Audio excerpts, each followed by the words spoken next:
When deciding to get into real estate investing, one of the most common goals is obviously to make money. But one of the first things to consider is the project or property actually worth pursuing? We're going to be breaking down a fourplex new construction that we just completed in 2024. And we're going to show you guys how and why we decided to go ahead with the construction. And by the end of this video, you're going to be able to forecast and determine how much your rental property, or if you want to do a new construction, can actually make you, on the best case scenario and on the worst case scenario. So let's get right into it. First things first, you open up the sheet and you come right in. You can see everything's been zeroed out. It looks pretty nice. So the first thing that you want to do is you want to fill out your assumptions, because what these assumptions are, they are location specific. All right, so a 3 to a 3.2 yearly appreciation in Arkansas is pretty standard, pretty doable. So whatever it is in your area, you enter that. Now, purchase cost and down payment, this is gonna depend on you personally. As you talk to different lenders, obviously, when you start comparing down payments and things, you can put those and adjust in this assumptions category. Exactly. As an investment property, typically lenders who lend to investors, I think it's like 75% LTV. So that would mean that you have to bring a 25% down payment. So you would enter 25 here. And that's it. You've completed the assumptions part. And the reason why this assumptions part is important is because quite a few calculations that run off of the assumptions part. So that's why it's the number one, is the first thing you have to complete. Now let's jump to the second, which is the deal buying criteria. Now, this is where you're going to set your criteria as to what kind of properties you're looking for, as to what kind of returns you're looking for. Because again, this is going to tell you this is a deal, this is not a deal based on what you want. So this section then would be kind of the financial benchmarks that people would want their property to either say like yay or nay, right? Yeah, exactly. And I mean, it's personal preference, but you also have to understand what like the average or, what the going, things are for your area. You don't want to be way out there because you're not going to find anything. But you also don't want to, be too low to where, it doesn't make sense for you. You have better investment options. So the first thing here, as you can see, is the required cap rate. And so for our area, usually like a 10% cap is usually what people are looking for. So cash on cash return, that's, another thing. Basically, it's how much cash, net cash, are you getting for, how much net cash you put in to the property. So we're saying at minimum, we're trying to get 10% back on the cash that we are investing into the property. Now, required DSCR. So this is debt service coverage ratio. This is important if you're financing like multifamily, because lenders, this is how they look at the DSCR to see if the property's income qualifies for a loan. And typically they want anywhere from 1.4 and up. So I like to put 1.5 because that's really good. A lot of lenders like 1.5. And then the required cash flow per year. This is the total amount of money that you want to get from a property on a yearly basis. I like to get at least $10,000. We've completed the second part, the deal buying criteria. We're almost done setting this up. If you haven't picked up on it by now, Kachi is a numbers guy. He's a processes guy. This guy sits here in the house, and I can attest to it, and he crunches numbers. He makes Excel sheets for fun.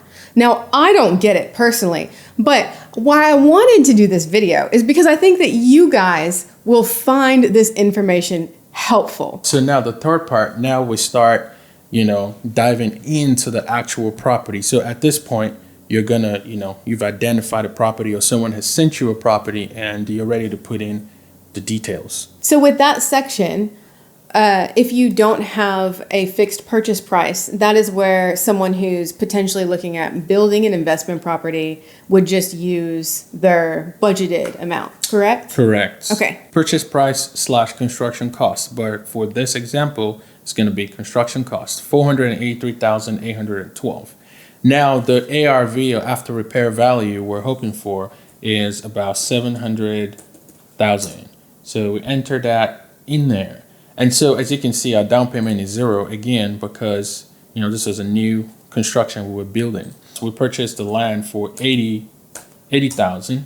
So we enter the cost of the land right there. So our total cash needed is $94,514. So next section is the initial financing. The percentage right here is 100 because, again, we have down payment as zero. If we were to change this to 25%, this changes to 75% automatically and adjust the loan amount and all that good stuff.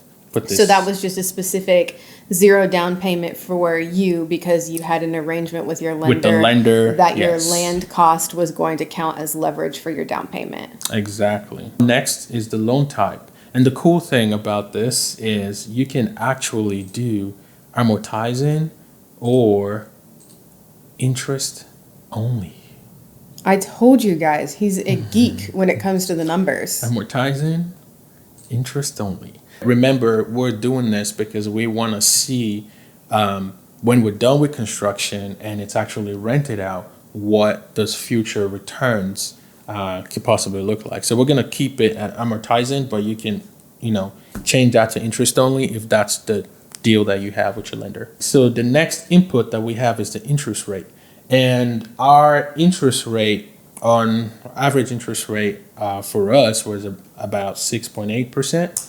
So we enter 6.8%. The loan term in years was a 30-year fixed loan. And you can see already we've calculated our monthly mortgage payment of $3,154.09. So this is great. All of these fields are empty and people can put in the specific terms. If you have a 20-year loan or, yes. You have to make a 20% down payment, it's very easy to just make those selections and then everything falls into place. Exactly. And also too, you can, because sometimes, remember, some lenders, they have different deals. They ask you to choose, do you want 80% financing? Do you want 75% financing? Do you want 70% financing? Because with those different 20 year, 30 year. Because with the different lengths and the different loan to values, the interest rate changes. Mm-hmm. So you could have up to like 3-4 scenarios. So here you can, with this, you can actually duplicate this and run those 3-4 scenarios and look at, which one gives you the better return. Refinancing, we're going to skip refinancing for now, but you have the ability to come in here and, put in your refinancing terms, and it would literally do the same, calculation for you. Let's move on to section 6. So now we're getting into the nitty-gritty details, operating expenses. Mm-hmm. Super, super important. These will make or break your deal. Well, I think it's really important, too, to mention because a lot of times people may not think realistically about what are your operating expenses or holding costs going to be. And those can easily completely eat up the money that your property is bringing. So a lot of these are going to be super specific, but if you are familiar with the area that you are building or buying in, or if you received a property, sometimes they are including things like the utility costs. So you can input those here, right? Exactly. This is where your due diligence comes into play. So we've gone ahead and we've put in all the operating expenses in this input field monthly, and you can see it's done a calculation of the yearly totals. So that gives us a total of $14,665 in operating expenses per year. Let's talk about this. So I wanted to simplify the income statement, boil it down to where you just put in the average gross income as opposed to having a bunch of fields with the different mix of units, because that can get really messy. The mix of our fourplex We have two bedrooms, 2 bathrooms, and 2 1-bedrooms, 1 bathrooms. The rent for our 2 bedrooms are going to be $2,000 a month. And for the 1-bedroom, $1,500. What does that come to, Nicole? 7,000.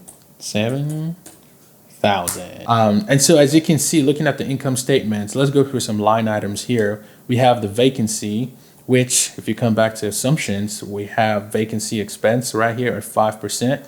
So if we were to change this to 3%, you can see right here, it, automatically changes.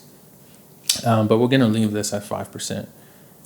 And again, you can get this figure, from a local real estate agent or just doing a quick Google search, like what's the average vacancy rate in your area. Average gross income minus vacancy gives us our operating income on a monthly basis of $6,650.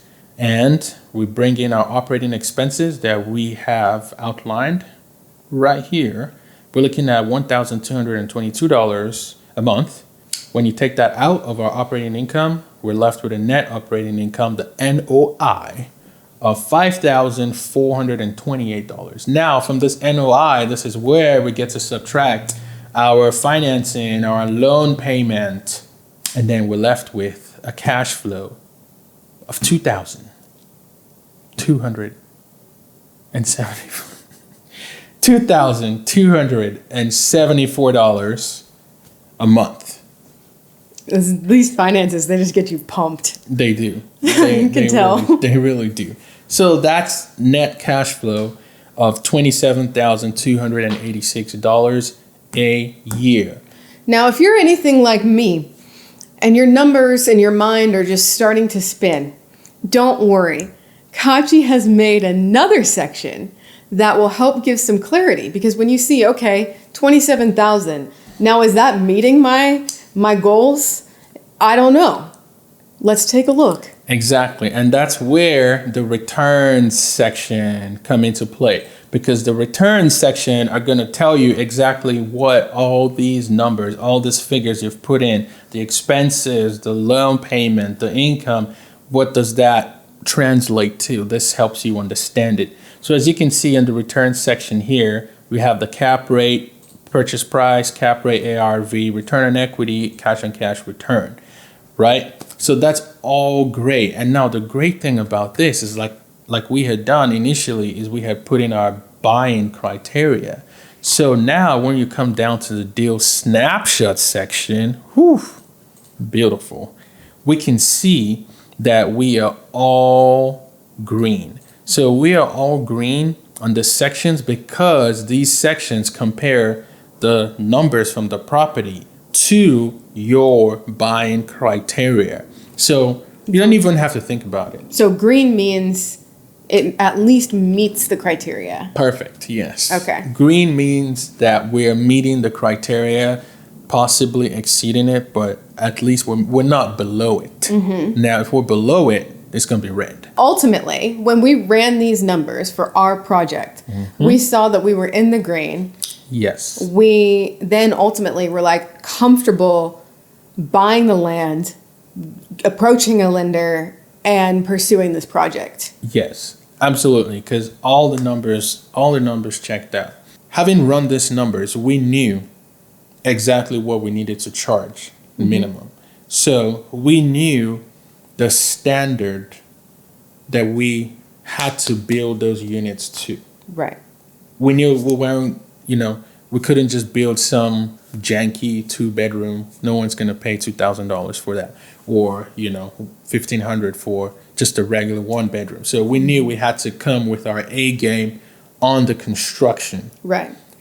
So, and that's where this also comes into play, and that's where this was so helpful, because we're like, okay, we can do this. We can push the limit, but we also have to make the construction very efficient, very modern, very beautiful, to attract the right tenants who will, see value in what we've done. We've unfortunately had friends and family who have invested in real estate, and the projects Don't laugh. He's laughing because he knows where I'm going with this. The projects don't work out. They don't make money. Yeah. They're money pits.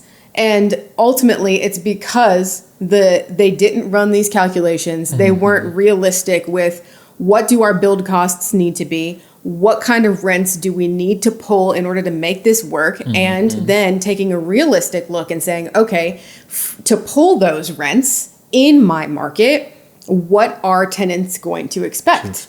And will all of that, can all of that be done and we still remain in budget? Exactly. That's why I love this. I love using this. I love running different scenarios through it. So I mean, pretty much that's the basic of this. But like I said, there's like so much more that it does. For example, this deal price calculator, it can tell you based on the current net operating income of the property, it can tell you the max offer you should make on a property based on your risk tolerance or based on what return you want on your equity. Got the future rent calculator here. You can factor depreciation. You can see if you're meeting the 1% rule right here, like we are. So let's say you ran numbers on a property. Let's say it was just a purchase and it doesn't meet your criteria. It's in the red.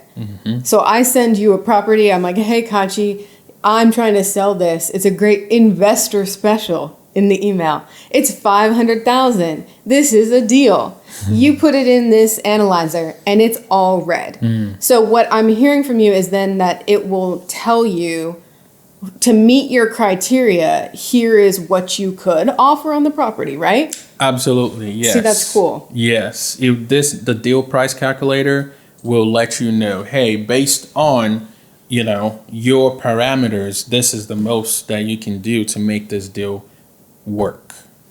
And it's perfect. I love it. What if it doesn't work out? What if we have to drop the price? What if we have to drop the price of the 1-bedroom to $1,200 and the 2-bedroom to $1,600? Is that still going to work? Let's see. We're looking at $5,600. So we put that in here. So a lot of things have changed, right? So let's go straight to the deal snapshot. As you can see, we're still green on the cash flow per year, although it's it's greater than 10,000 because that's what we put in here, but it's less than the 20 something we had before. Whew, huge. Not as good. I mean, cap rate was still green, 10.16. Cash on cash return was still green at 12% because we wanted 10%. DSCR, we are not great at that. We are 1.3, depending on your lender. That might be acceptable, that may not be acceptable. Best case, worst case, we're still meeting our goals. Right. So even if we fall smack dab in the middle, we're still fine. We're still good. And this, shows it all. I don't have to wonder. I know what I'm doing going into it. He's not a spontaneous guy. No. Very calculated. You have to think through every single thing. And I want to show you guys there's more stuff. If you wanted to see projections on these numbers, you wanted to see year 1, year 3, what your numbers are going to look like, it's right here. Right there. And also we've got a depreciation section, and it calculates your yearly loan interest because then it gives you a total tax deduction,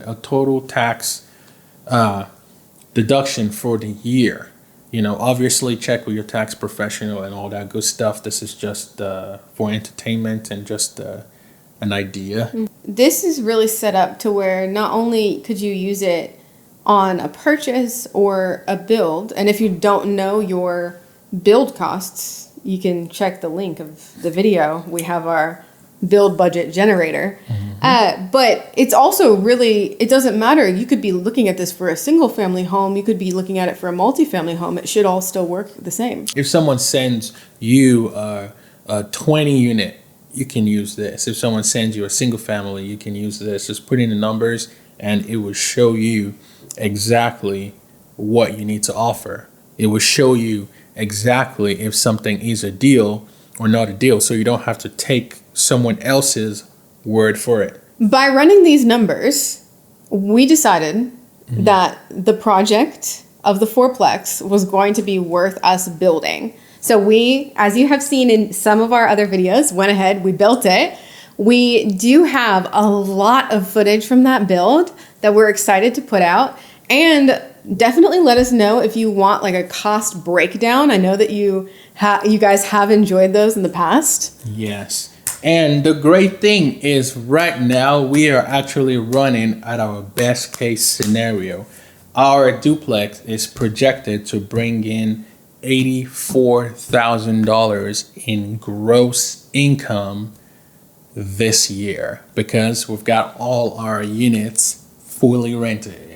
At the price we wanted. At the price we wanted. So it worked out. So it worked out. It worked out. And to be honest, you know, at the beginning, it wasn't looking like it was going to work out. But it did. And we are grateful.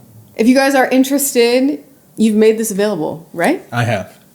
Awesome. You guys can check that out. I'll pin a comment as well as have the link to this sheet in the description of this video. Yes. Thank you guys for watching. I'm going to go run some more numbers.